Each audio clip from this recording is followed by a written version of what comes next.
Republican mayoral candidate Curtis Sliwa is here to tell us why he should be mayor of the city of New York. And there's big news. The Partnership for New York City, Kathy Wild, has met with you, and she wants to have you meet with members of the business community. Why now? They didn't do it last time. I think because they put all their chips on the USS Andrew Cuomo, and it sunk outside the Hamptons. And so they're on the rebound. They went to Eric Adams. They realized, oh, he's mired in a sea of corruption. So I think because I'm the Republican candidate, they've said, well, he's business friendly. He wants to slash taxes. He wants to keep us here instead of chase us out, which is what has been happening. And I think it's time that they at least listen to me, because you talk about law and order and quality of life. If you don't have it, the corporations will pick up and leave, as they've already been doing in the last 2 years of Eric Adams. So let's talk about taxes. How are you going to, what taxes would you slash? Well, look at the corporate tax rate. It's like 17.4% between the city and the state, and the city gets 9% of it. Miami, 5.5%. So if you're a business person... So you want to slash corporate taxes? Oh, I have to. And you got to look at some of the individual taxes, because SALT, remember, used to give you a return on the taxes you paid locally and statewide. But now it's been reinstated. Yeah, to a degree. But again, you want to be able to keep people, especially the millennials. Many of them are in the corporate sector, so they become the CPAs. They become the financial analysts. They are the attorneys. They've gone to school. They're getting crushed by student loans. That's the other thing that I'm focused on. The crushing student loans. Then they don't have enough money to pay rent. They're angry. That's why Zohran Mamdani has resonated with them. And unfortunately, Cuomo and Eric Adams have no answers for that. What about property taxes? Property taxes in the outer boroughs. Can you imagine this? You're paying more in property taxes, small business owners, mid-sized business owners. And then you say to yourself, if you're a homeowner, 1, 2 families, why am I paying more property taxes here in, let's say, the South Shore, Staten Island, or out in the Rockaways in Queens than they're paying in Park Slope or Brooklyn Heights? Millions of dollars of assessment in these brownstones. But how do you do it? I mean, Bill de Blasio promised to do it. In 8 years, he did nothing. How would you do it, and what would make a difference? Bill de Blasio, who Zohran Mamdani wants to model his administration after, he thought he was the best mayor, did nothing about nothing. Remember the horse-drawn carriages? I'm going to eliminate them. This mayor will, because I'm running on a protect the animals line. You're going to eliminate the horse-drawn carriages? Eliminate the horse-drawn carriages. People love them. I don't know who loves them, because they've eliminated them in almost every other city around the world. You replace them with mechanized carriages. The drivers still have a job. And more importantly, no kill shelters, and we're going to put animal abusers in jail. First ever, Marcia Kramer, the independent line, protect animals, in addition to me being the Republican. All right, so let's go back to how you're going to woo the business leaders. You said that you want to cut taxes. You said that you also say you want to cut bureaucracy. What does that mean? It sounds an awful lot like President Trump, and that scares people. Well, you have to show what you're going to do, not just use the euphemisms. First off, you've got to have law and order, because you could cut people's taxes. You can make it more corporate friendly. They're not going to stay. So you're not cutting the police department? No, I'm going to add 7,000 cops. And guess who I am taxing?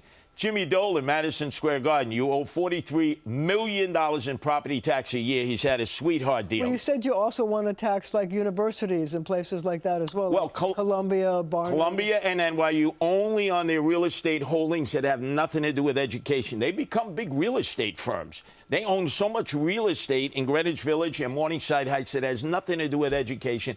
That has to be taxed. So you want to cut property taxes for some, but make universities and people like that who have tax exemptions pay taxes. Well, but what about churches? Well, why should they have a tax exemption? Churches have tax exemptions. What about them? Churches have tax exemptions. Come on, it's your religion. Come on.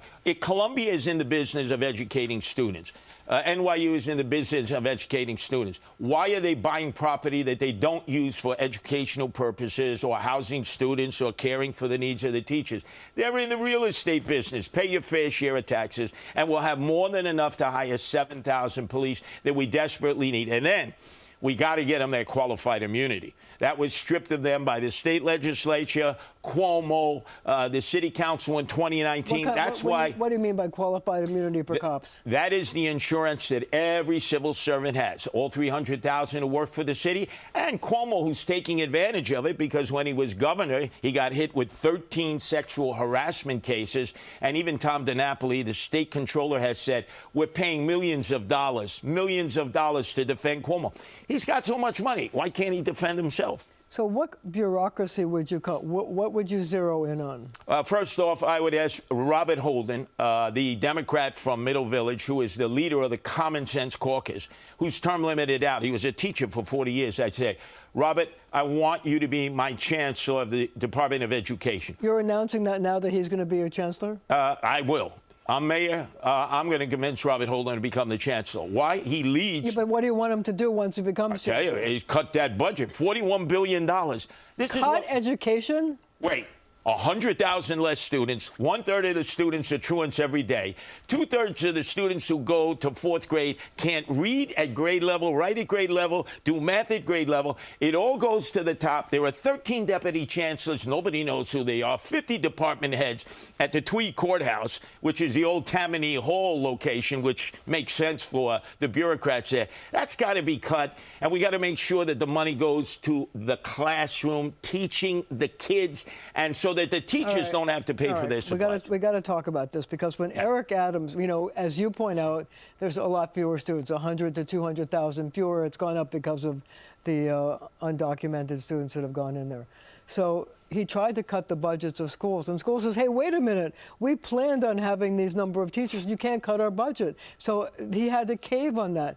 Are you going to cave on that when the schools and the teachers and the parents come to you and they say, hey, Curtis, we need that money for guidance counselors and art classes and music classes and all of those things? He had a little problem there. He had Banks, the corrupt chancellor, who fled.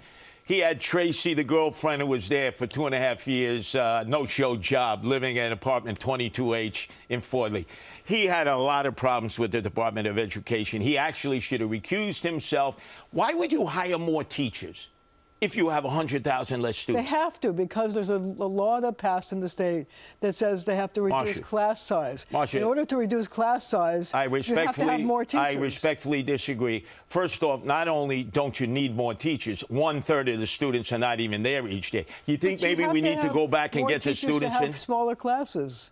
Smaller classes. I've been in these classes. There were 8, 12 kids. The rest of them don't even come to school. Ever since Cuomo said during the lockdown and pandemic, you don't need to come to school, teachers and students, he destroyed 1.5 years of my 3 sons' educational life where they were told to stay home. We're going to go back and talk about this because under the law, in terms of reducing class size, they say that they have to build dozens and dozens of new schools just because they can have enough classroom space for the smaller classes. Are you saying you're not going to build any new schools? Marcia, they have 200 schools with 200 or less students, and they won't consolidate them. No. We start cutting the budget of the Department of Education, and we find out who these deputy chancellors are and these 50 department heads, that the teachers, the deans, the assistant principals, and the principals who hire their staff, they don't even know who these people are. They're phantom. I'll bet you a lot of them are like Eric Adams' girlfriend, no-show jobs.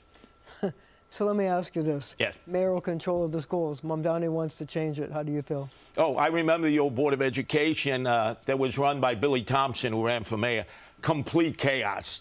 Each of the borough presidents had their patrimony appointing. So you want to keep mayoral control? Absolutely. Absolutely. Even so if I'm not the mayor, you have to have mayoral. It is not a good idea? Excuse me? Mr. Mamdani's idea to change it is not a good idea? No, he'll probably have schools with no walls. You know, he'll go back to the 60s. They tried experimentation of that. It didn't work in the 60s when I grew up, and we were told don't trust anybody. But parents want more say in the schools as opposed to... Oh, but they can have more say. They can have more say, but somebody has to make the decision. You have parent councils. And I would say the parents should be participants that sit at the table, and the mayor should have to meet with them. This mayor never meets with the parents. Would you meet with the parents? Absolutely. You see, with Eric Adams, if you're a parent, the only way you can meet with him is if you go to a nightclub until the break of dawn. That's the only place you could ever find the mayor. Okay. I mean, let's face it. He's the nighttime mayor. He's the hip-hop mayor. That's why he's so far down in the polls. So we're going to have to leave it right there for now, but we'll be right back.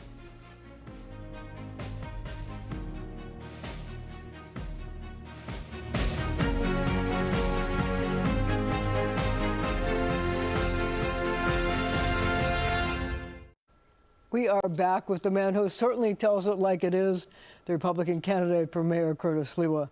So there was a poll a couple of weeks ago that surprised a lot of people. It had Mr. Mamdani at about 30-something. It had Andrew Cuomo at 24, you at 22, and Eric Adams at 11. So now there's a proposal by Cuomo and Jim Walden to have everybody agree that in September, all the people who are not Mamdani get together, and the one who's the leader in the polls is the candidate goes mano a mano against Zohran Mamdani. So, are you going to do that? Jim Walden, 1% Walden, who actually has represented Cuomo before, now decides, hey, if he wants to drop out, he's on an independent line, feel free. There's 3 independent candidates. There's Cuomo, there's Adams, there's Walden. They could play musical chairs. Yeah, but what about you? I'm a major party candidate, the Republican Party candidate. Zohran Mamdani destroyed Andrew Cuomo. But here's the facts. You got to look at the numbers. If there are 4 people running, and then Mamdani, and he has even 35%, yep, and everybody else splits the others, he wins. You only need 1 vote to win. Well, so would you think twice about would you want to step aside to prevent the city from having Zohran Mamdani? First of all, that's a specious argument. Cuomo had his shot, and he forsaked the city. He now admits, oh, I mailed it in. I should have tried harder. So should he get out? No, they should all run. Let the voters decide. Yeah, but that means that Mamdani wins, and you don't want that. Wait a second. You, boy, I don't know, maybe you're a soothsayer. You're reading the tea leaves. I started 28%. I have increasing numbers. You have 22 right now. Yeah, but it's 28%. They don't even sample some parts because they seem to forget Republicans. 28% plus increasing numbers of independents, moderate Democrats, and I have the first ever independent Protect Animals line, which is very favorable to a lot of women who love animals like my wife and believes in no-kill shelters and putting animal abusers in jail. And you will see a transition over to that independent line for people who wouldn't vote for Republicans. So why should I give up the opportunity of running when I'm the only Republican candidate? For instance, the 3 of them, Mamdani, Adams, and Cuomo, believe that migrants should vote. Not me. They're all in favor of the sanctuary city. Not me. In fact, Eric Adams could have put it on the ballot as part of charter revision twice. He wouldn't put it on and let the people decide. I trust the people. They trust the politicians. And by the way, what happened to Zohran Mamdani? He was on the stage. He said, I will never leave New York City. I will be here for the people. First opportunity out of here, he's in Uganda, where they kill gays and lesbians. How does he explain that to his followers? A country in Africa, Uganda, where they advocate the killing of gays and lesbians, and he goes there for 10 days. Couldn't he have picked another country? Well, he was born there. I mean, come on. They're the most homophobic country that exists in the world. It makes no sense. He's now in an SUV. He's protected by the NYPD. What happened to you, Zohran? Come back to the streets. Try to ride the subway like I do every day. Join the peeps. So let me ask you this question. If so many people are running and the goal in your mind is to defeat a socialist candidate, how does it make sense for so many people to be in the race? So are you calling on Cuomo and Adams and Jim Walden to get out of the race? No, that's their choice. Look, first off, let me explain the rules. Everybody loves to play fantasy politics. If you've received matching funds and you drop out, you got to give it all back. You think Cuomo's going to give it all back? You think Jim Walden's going to give it all back? Not going to happen. You think I'm going to give it all back? I'm not independently wealthy. Number 2, you're still on the line. They don't take your name off. And you're assuming that Cuomo, who's best known for slapping fannies and killing grannies, that my supporters are going to vote for him? Vinny and Sal and Sally and Janine, they're not voting for Andrew Cuomo under any circumstance. So let the people decide. Nobody's dropping out. This fantasy idea of Jim Walden, who is really a surrogate for Andrew Cuomo, is not resonating with anybody. So how do you feel about Zohran Mamdani as a candidate and somebody who could run the city? Well, number one, in terms of running in the primary, he proved that he was the most exuberant. He was able to get boots on the ground. People like that. Excuse me? People like that. Of course they liked it. But they like Curtis Sliwa because Curtis Sliwa is out there 24/7, 365. And I'm the only. Let's talk about some of his ideas people liked. Rent freeze. Would you go for a rent freeze? Rent freeze. No, I wouldn't vote for a rent freeze because obviously you're going to see an abandonment of properties that we Free saw buses. in this. Excuse me? Free buses. Half the people don't even pay the fare on the bus to begin with. We got to talk about fair enforcement. Adams hasn't done any fair enforcement. Cuomo, when he was governor, hasn't done any People fair. want to have free buses. Yeah, they want, but somebody's got to pay for the free buses, right? Nothing is free. You got to pay for it. So the point is, I'm the only one saying enforcement. Everybody pays the fare. If you can't afford it, there's half reduction, a third reduction. City-run grocery stores. City-run grocery store. Hey, how did that work in Kansas City recently? They imploded. I was in Havana. I saw you walk in with a ration book if you're a citizen in Cuba. If you're a tourist, you get to walk to normal kinds of Walmart supermarkets where everything is stacked. It doesn't work. But Zoran Mandami, he wants to throw that out there. I'm going after the millennials and the Gen Zers, some of whom may believe that. You're not going to see Cuomo and Adams in the Lower East Side, in Long Island City, in Astoria. No. You got to go in there and get the millennials Some and think Gen that Z. the Republicans want Zoran Mamdani to be the the mayor of New York City because they want to run against him to keep control of the House in 2026. There are some Republicans. You're absolutely right. Do you think that's a good idea? No, that's a horrible idea. But they're thinking of what's in the best interest of the midterm election. I don't believe President Trump thinks that. He's a New Yorker. But there are others who hate New York.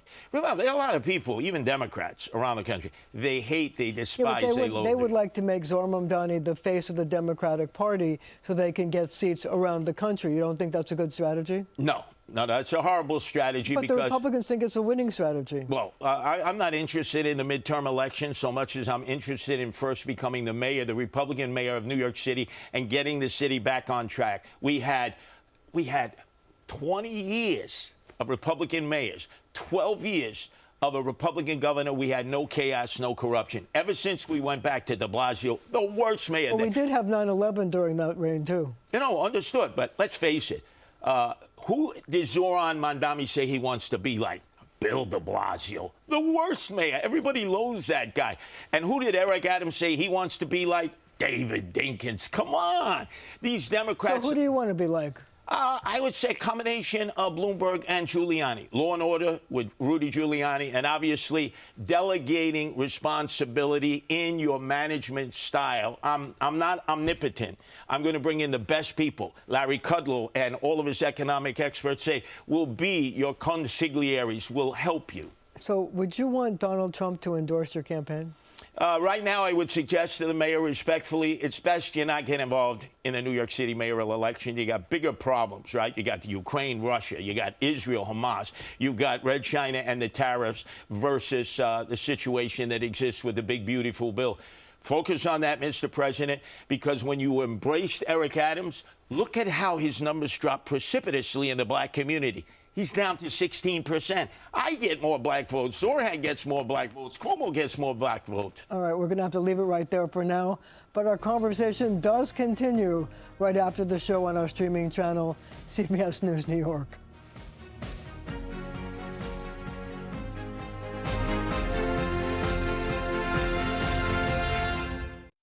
We are here with candidate for mayor and Guardian Angels founder Curtis Sliwa. I wonder, how did you feel about the fact that the horse driver got off in that case involving Ryder, the horse that we had seen video of him falling and being beaten? I remember when it happened to my wife, who monitors the horses, because there's certain temperatures you have to bring them back to the stable. Nobody ever follows through. I remember how she was crying at home, and there were a whole other folks that were involved. So how do you feel about the fact that Ian McKeever was acquitted? I didn't like it. Obviously, a jury made a decision. That's why I would eliminate the horse-drawn carriage issue. Now, it has to go to city council. This is Bill de Blasio, right? He promised New York class, give me money and I'll end it with an executive order. He knew you couldn't do it by fiat or executive order. He lied. And then all of a sudden, in 8 years, he did nothing. Which is typical Would you really of de Blasio. do it, or would you be? He was hit by a big lobby that lobbied for the horse carriages. Yeah, New York class, the people there were very generous with their donations, and they got nothing in return. Yeah, but would you listen to the lobbyists who say save the horse carriage drivers? Yeah, and I wouldn't take $1 from them because I am an animal lover, as my wife is, like hundreds of thousands of your watchers. Curtis, of all the animals that have gone through your life, yeah, What's your favorites? Oh, my favorite, oh, God. I would have to say was Hope. Hope was a calico cat who had cancer that my wife rescued, who was on the what they call death row list of animal care and control. And by the way, I'm putting them out of business. That is the worst shelter system in the country. And she would perch herself on my shoulder in my last campaign in 2021. And she's the only person who would listen to me. My wife, Nancy, enough. The other cats, he's complaining. Hope listen to you. And she would bring down my blood pressure. You know, a cat can do that if they rest on your shoulder or... They can? Yeah. And when she had a stroke in front of me and Nancy, and she couldn't move, I cried for 3 days. Oh, that's I horrible. love my mother and father, Francesca and Chester. I never cried when they passed away. I cried for that calico cat when we brought her to the vet and we stood and we held its paws when it had to be euthanized. I'm telling you, every time I think about it, I'm like ready to cry. And I'm supposed to be a tough guy who never cries. See, that's what we need. We need compassion, caring. We need somebody who shows a feeling for our emotionally disturbed, our homeless, our animals. None of these guys do. None of them. So if you were to become mayor and you moved into Gracie Mansion, how would you cat-proof Gracie Mansion, number one? And number two, would you bring lots of other cats and dogs that were on death row to live there? No, you see, what I said outside of animal care and control the other day when they said that they couldn't receive any more animals because they only have slots for 1,000, even though their budget is $57 But you million. want to use empty storefronts, right? Exactly. And that's the other problem in New York City. How does Eric Adams explain? Every time I walk up and down, there's 9 empty storefronts across from City Hall. How can he and the city council not see that? How much would that cost? Not much at all. A lot of these realtors are animal lovers. But you also need people to go in there and take care of them. Let me tell you something. You need dog food, cat food. You need somebody to provide medical services. There are so many rescue groups, mostly comprised of women volunteers. They'd be more than happy to staff it. And there are so many philanthropic people. I mean, look at Leona Helmsley, right? Only little people pay taxes. She bequeathed most of her money to her dog. People can be really bad, but one thing they love are their animals. They love animals more than they love people. So you think that empty storefronts are the answer to becoming pet shelters? Well, I think that's how you end up getting them adopted and fostered. People will walk back and forth. They'll say, So how much is that doggy in the window? Right, but no cost to the person. And also, you say to them, and if you can't handle the animal at home, just bring it back. We'll find another home for that animal, but there will be no kill shelters. We kill so many animals needlessly on a budget of $57 million. What do they do with that money over at Animal Care and Control? They only have 3 shelters. They closed the one in Brooklyn. They got a shoebox in Staten Island. And Justin Brannan gave them a $1.4 billion, 34-year contract. How do you do that instead of going from year to year with a contract? So you are a fixture in New York, and right now New Yorkers are talking about Jeffrey Epstein. I wonder how you feel about that. Did you ever meet him, and how do you feel about whether his records and his grand jury testimony should be released? Thank God I never met that guy. Creepy crawler guy. Don't really know much about it. Obviously, it's become a national debate. Now the Democrats are involved, the Republicans are involved. You know, that's something maybe when I was a talk show host at WABC overnight, you get into conspiracy talk. But I don't really think that's a big issue in this country. We have so many big issues. But President Trump seems to be reluctant to release them. Do you think that's a problem? No. The MAGA base really wants to have those. No, released. I know. Look, there are a lot of people's names on that list. RFK Jr., Cuomo's on that list, Trump's on that list. I don't think they were going to pedophile island and getting involved and having sex with underage girls. The fact that they were on the flight list, well, wealthy people oftentimes let their aircraft be used to ferry people around. I give them all the benefit of the doubt. We know so much about Donald Trump. If this, in fact, were a problem, we would have known about it before. So let's switch gears for a moment. You know, you talk a lot about public safety and hiring extra cops. But one of the things that the mayor has done is to use drones for a whole bunch of things. They're using it to make rescues at the beaches and to notify people when they see sharks or to look for sharks. They are using it now for subway surfing. I'm sure it's a issue near and dear to your heart. I wonder if you think there's and they can track criminals fleeing a scene. Do you think there's a place for drones in public safety, and should it be expanded to other areas? Oh, absolutely. I mean, it is modern technology. The bad guys use it. Look, the guy who shot and almost killed Donald Trump was flying a drone a few hours before in Butler, Pennsylvania. So I could see the utilization. What I would like to see brought back, we have 88 horses that did crowd control, especially when there are rampaging mobs, right. you know. We don't use the horses any longer. We don't use the mounted unit. They're outstanding. They're well-trained. So what would you do with the mounted unit? When we have demonstrations, they would be out there to make sure there's order. Let me tell you something. The horses, when they turn sideways, is worth 10 cops. The police officer on top can see everything going on in the crowd. And most importantly, when a crowd gets out of control and the horses arrive, because they didn't grow up with horses, they run. All right, let's do some quick responses. What's your favorite sport? Oh, baseball, without a doubt. Although I was the stickball commissioner in New York City for 12, if you wanted a street sport, stickball. Did you ever play baseball? Yes, I played baseball in high school. I was the captain of Brooklyn Prep. We weren't a very good team. I'd rather not give you my stats. What position did you play? I played third base and I played center field. So have you ever had a matcha latte? A what? Matcha latte. A matcha latte. I'm not Can't even say the word. I'm not a Starbucks guy. Okay. Do you ever use a city bike? City bike, yes. In fact, I did an interview one time on a city bike for a national public radio station. So what's your favorite superhero?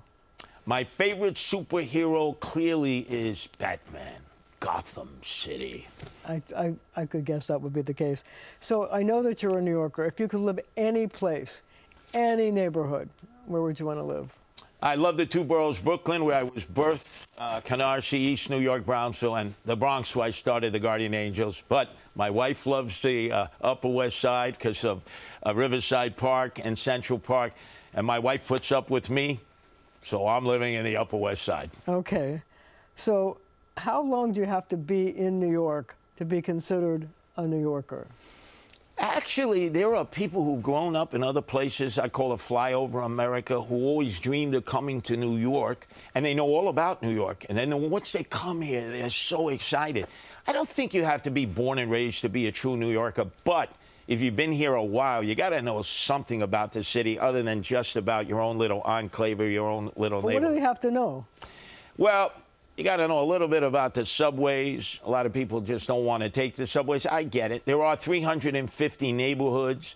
You should explore some of them. They're all different and unique. I've been in and out of them. I bet you when I'm on the debate stage, I'll ask all of the other candidates, you know how many neighborhoods there are in New York City? None of them will know.